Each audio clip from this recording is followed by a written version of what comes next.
Firstly, can I join Nick in welcoming you here today? Thanks for giving up your time to see us. I must also thank Nick for chairing today's conference. Nick is a member of the Council of the Central Finance Board, has been so for 7 years. Under this strange statute that we are authorised by, our council is probably the nearest thing to a board of directors. So Nick's therefore really a non-executive director. He does the job very well. He challenges when we need to be challenged, supports us when we need supporting. So Nick, thank you for doing that today. Nick's mentioned this is our 5th annual conference.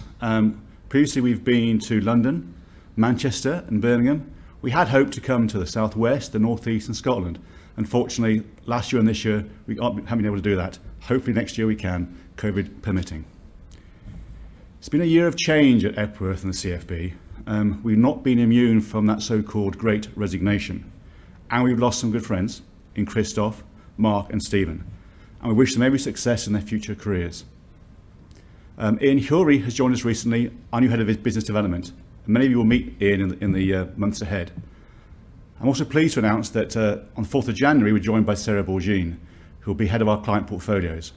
She's spent 10 years in the wealth management industry before joining us, and hopefully you'll all meet her in the months ahead. One major change we've had in the business is to change our management structure. And earlier this year, we created 2 new roles. Those new roles were Chief Investment Strategist, and Ros Amos joined us to fill that role, and Head of Ethics. And the Reverend Dr. Andrew Harper joined us to fill that role. And both of them will be presenting you today. You'll hear more from them. That second role for Epworth and the CFB is very important. It really is there to recognise how important ethics is to everything that we do. It's the heart of the CFB, it's the heart of Epworth. Every time I'm out on the road saying, why are we different? The answer is because of our faith and our link to the Methodist Church. And one of the things that we've been asked to do by Council and the Board is to really have a greater voice in our ethical approach. Be prepared to take an opinion. Be prepared to put your head above the parapets. Lead on a conversation. And Andrew will talk to you about that later today. One example to give you is in the banking sector. I know that many of you are concerned about how we use HSBC as our banker, as our custodian, as the bank to the church. Andrew has led the conversation in recent months, criticising HSBC, involvement in Hong Kong, in our climate commitments. And we've been in the papers doing that. That's part of our commitment to you, to be your voice out in the wider marketplace. Back to business. Unlike last year, I didn't overwhelm the team this year with the launch of a new fund. But last year, we did launch the Climate Stewardship Fund.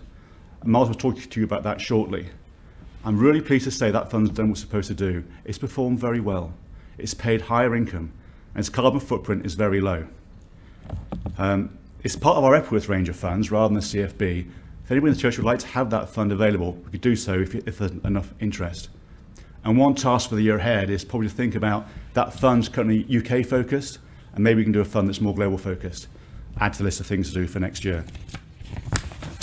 One change we have made this year to our funds, and both the CFB funds and the Epworth funds, to change the way we charge income to them. So in the past, we've charged our fees to the income account. That has the effect of reducing the dividends that funds pay. From November of this year, we've changed that, so fees are now charged to capital. That has the impact of increasing the dividends you received, and we've done it in response to your questions or your request to do that. So the dividends on most of our funds will rise next year by between 0.3 and 0.8% due to the way we're charging the fees. That comes at a cost, of course, and long-term capital growth will be impacted. Finally, to mention 2 big projects for the year ahead. We really hope to improve our portfolio service in Epworth. We're talking to you in the year ahead about moving your assets onto a platform. Once they're on a platform, we can then give you online daily access to your portfolios. We can expand our investment universe. And Sarah and I will be coming around to see you next year to talk more about that. Our other major project is to try and build an investment solution for the person in the pew. If you live in the States, as I did for quite a few years, there's quite a mature market there for the Christian investor, about $20 billion. In this market, there's a well-established range of Sharia-compliant funds for the Muslim. And if you're a charity, of course, you have our solutions and our competitors. But if you're a person in the pew, a single person, there's no real investment solutions for you that are Christian-based. We've already started the process to try and launch them. We're with the FCA right now to get approval. And I hope to be able to announce next year Epworth Cement Solutions for the Christian person in the pew, for your ISA, for your pension scheme, for your own general portfolio. Every year since I joined the CFB, we have been very busy, and next year is going to be no exception. But we have a great team and a great council supporting us, and with their backing, I'm very much looking forward to it. Hope you enjoy the rest of the conference. It'll give you an insight into how we run your money well for performance and to meet God's needs. And now I welcome any questions. Thank you. It's a question I get asked quite a lot. Throughout the last 6 months, the questions come up a number of times from local treasurers. And the core question is always the same. If CFB funds perform so well, why has the collection asked for more support for the Pension Reserve Fund? So, apologies to Epworth clients. The issue here is that we have some pension schemes in the church, defined benefit schemes, both for our clergy and for our lay people. And they've been showing deficits. To help resolve those deficits, the church has asked for help from local treasurers to support the Pension Reserve Fund, which is cash behind those schemes.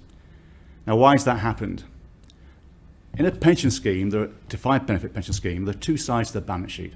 There's your assets, that's the cash you put in to fund pensions. And that cash is then invested, and we invest some of that money. And frankly, that's done very well. As you'll hear shortly, the asset side of the equation is fine. The problem is the liability side of the equation. So those pension schemes need to pay current pensions and future pensions.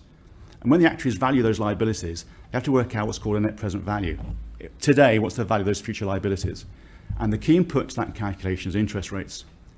And just to give you an example, if you had £100 life commitment in 10 years' time, value that today at 10%, well, your current value is about £16. At 1%, it's about £82. At 0.1%, it's £98. And that was hurting our pension schemes. It's the liability side and the low interest rate environment. And all pension schemes, defined benefit schemes, have the same problem. It's not a problem unique to the church, I have to say. Next question, from a dear friend, Morwenna. Could Methodist trustees at local level have details of the procedure for investing in CFB funds? Morwenna, you've picked on a weakness of ours, I apologise. When you invest money through your local treasurer, you go through TMCP, and they then instruct us to, as custodian trustee, to buy and sell funds. We will work better to give instructions on how to do that. And no more questions, I think? That's it. So, thank you. Thank you for listening to me. I'll now pass you back to Nick. Thank you, everybody.